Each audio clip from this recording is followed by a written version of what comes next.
ناظرین، آج ہم آپ کو ایک ایسے جج کی کہانی سنانے جا رہے ہیں جس کی عدالت ہنسی، رحم اور انسانیت سے بھری رہتی تھی۔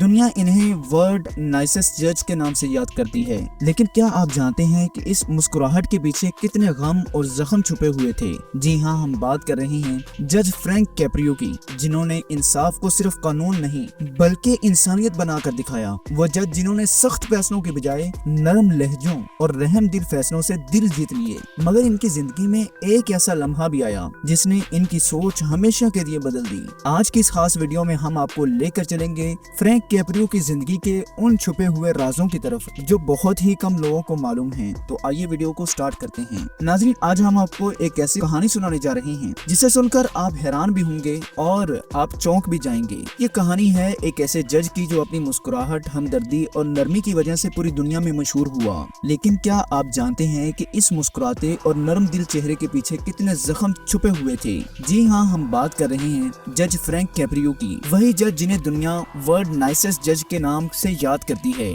لیکن اس جج کی زندگی میں ایک ایسا دن بھی آیا جب انہوں نے اپنی عدالت میں پہلی مرتبہ غصے کا اظہار کیا، اور اس ایک دن نے ان کی پوری زندگی کو بدل کے رکھ دیا۔ فرینک کیپریو روڈ آئلینڈ کے شہر پروویڈنس کے میونسپل کورٹ کے چیف آف جسٹس تھے۔ 1985 سے لے کر 2023 تک لگاتار 38 سال انہوں نے اس عہدے پر رہتے ہوئے انصاف کا فریضہ سر انجام دیا۔ ان کی شہرت صرف امریکہ میں نہیں بلکہ پوری دنیا میں پھیلی۔ ان کا شو جج ان پروویڈنس دنیا بھر میں دیکھا گیا۔ یہ شو اصل میں ان کے بھائی جو نے شروع کیا تھا، جنہیں ویڈیو بنانے کا بے حد شوق تھا۔ ابتدا میں یہ صرف لوکل کیبل ٹی وی پر چلتا تھا، لیکن سوشل میڈیا پر آنے کے بعد یہ دنیا کے ہر کونے میں مقبول ہو گیا۔ ان کے کورٹ میں عام طور پر ٹریفک وائلنس کے کیسز آتے تھے، جیسے غلط پارکنگ، اوور سپیڈنگ یا سگنل توڑنے کے کیس، لیکن جج کیپریو ہمیشہ اپنے نرم اور مزاحیہ انداز میں ان کیسز کو حل کرتے۔ کبھی بچوں سے فیصلے کرواتے، کبھی لوگوں کو مذاق میں ٹوکتے اور کبھی ملزموں کو گلے لگا کر ان کے غم بانٹتے۔ ایک بار 96 سالہ بزرگ ان کے سامنے پیش ہوئے جن پر اسکول زون میں اوور سپیڈنگ کا الزام تھا۔ جب جج نے پوچھا کہ تم نے ایسا کیوں کیا، تو بزرگ کی آنکھوں میں آنسو آ گئے اور بولے کہ وہ اپنے 63 سالہ بیٹے کو ہسپتال لے کر جا رہے تھے کیونکہ اسے کینسر تھا۔ یہ سن کر جج کیپریو نے بغیر وقت ضائع کیے کیس ختم کر دیا اور بزرگ کو نیک تمناؤں کے ساتھ جانے دیا۔ ایسے فیصلوں کی وجہ سے وہ رحم دل جج کے طور پر جانے لگے، لیکن ان کی اس رحم دلی کے پیچھے ایک ایسی کہانی چھپی تھی جو بہت کم لوگوں کو معلوم تھی۔ فرینک کیپریو کے والدین اٹلی سے ہجرت کر کے امریکہ آئے تھے۔ ان کے دادا ایک پھول کا ٹھیلا لگاتے تھے۔ غربت اس قدر شدید تھی کہ ایک دن ان کے دادا شراب پی کر شور مچانے کی وجہ سے گرفتار ہو گئی۔ ان کی دادی پڑوس سے قرض لے کر عدالت گئی اور ٹوٹی پھوٹی انگریزی میں جج کو پیسے دینے کی کوشش کی تاکہ شوہر کو چڑھوا سکیں۔ ان کے ساتھ ان کا چھوٹا بیٹا ٹب بھی تھا جو تھوڑی بہتی انگریزی جانتا تھا۔ جج نے ٹب کو بلایا اور کہا کہ اپنے والدین کو گھر لے جاؤ، انہیں رہا کر دیا گیا ہے۔ یہ چھوٹا لڑکا کوئی اور نہیں بلکہ جج کیپریو کے والد تھے، جنہیں سب پیار سے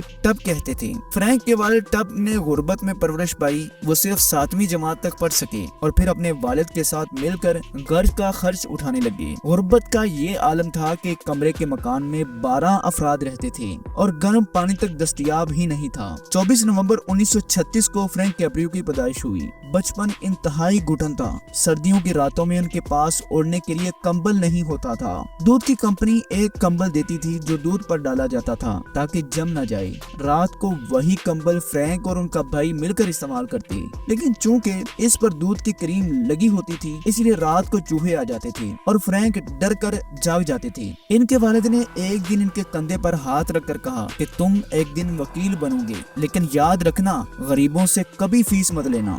یہ نصیحت فرینک کیپریو کے دل پر ہمیشہ کے لیے نقش ہو گئی۔ انہوں نے اپنے تعلیمی اخراجات پورے کرنے کے لیے اخبار بیچے، جوتے پالش کیے، ویٹر کا کام کرنے لگا اور والد کے ساتھ دودھ تقسیم کرنے جیسے بے شمار کام کیے۔ ہائی اسکول کے بعد وہ کالج پہنچے، پھر رات کو پڑھائی اور دن کو نوکری کرتے رہے۔ لا کالج سے فارغ ہونے کے بعد انہوں نے پریکٹس شروع کی اور سیاست میں بھی قدم رکھ دیا، لیکن جھوٹے الزامات کی وجہ سے کامیاب ہی نہ ہو سکے۔ پھر ایک دن میئر کا فون آیا جس نے ان کی زندگی بدل دی۔ میئر نے کہا کہ میونسپل کورٹ میں ایک جج کی سیٹ خالی ہے اور مجھے لگتا ہے کہ تم اس کے لیے موزوں رہو گے۔ یہ خبر نہ صرف فرینک بلکہ ان کے والدین کے لیے بھی فخریہ لمحہ تھا۔ پہلی ہی دن جب وہ جج بنے تو ان کے والد ٹب عدالت میں موجود تھے۔ پہلا کیس ایک عورت کا تھا جس پر کئی پارکنگ ٹکٹس تھے۔ وہ عورت عدالت میں آتے ہی بدتمیزی کرنے لگی اور